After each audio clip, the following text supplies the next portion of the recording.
The people staging this coup are on our side. They're against the Islamist fundamentalists and extremists. They're for democracy. On July 15, 2016, elements from the Turkish army attempted to overthrow the government. Amid the confusion, media outside the country scrambled to figure out what was going on and made a lot of mistakes. But were these just innocent errors, or were they fueling misconceptions about the country? Let's take a look at 3 things the media got very wrong that night.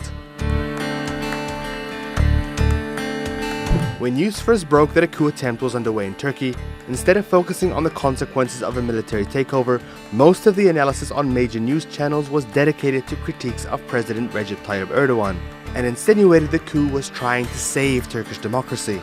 This coup is Turkey's last chance to avoid becoming an authoritarian Islamic regime, if not an outright Islamist dictatorship. And we should make no mistake, the people staging this coup are the good guys.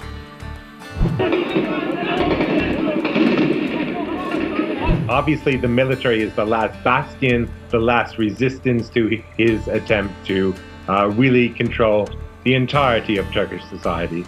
And some of them, these, have chosen this evening to fight back. President Obama may well face a tough choice. Side with the military in a coup, or with Erdogan, who's been elected, but has been increasingly repressive and autocratic.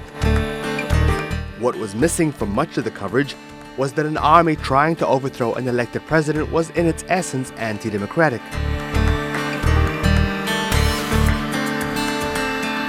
Russian media outfit Sputnik published a story purporting to show Turks celebrating the coup in the streets, but it simply wasn't true.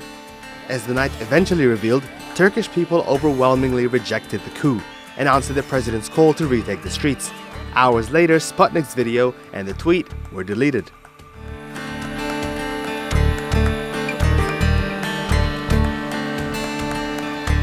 There was a lot of speculation on where Erdogan was in the first hours of the night.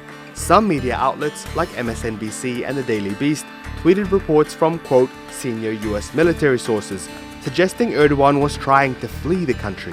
First, it was to Germany. Then it was to London. But the theories were debunked when Erdogan landed in Istanbul to address the country.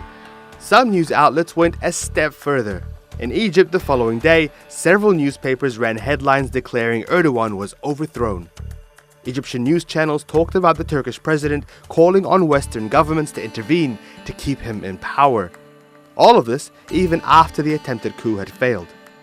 In any breaking news situation, there's always a chance mistakes are made. But did media bias against the Turkish leadership play a big role in how this event was covered?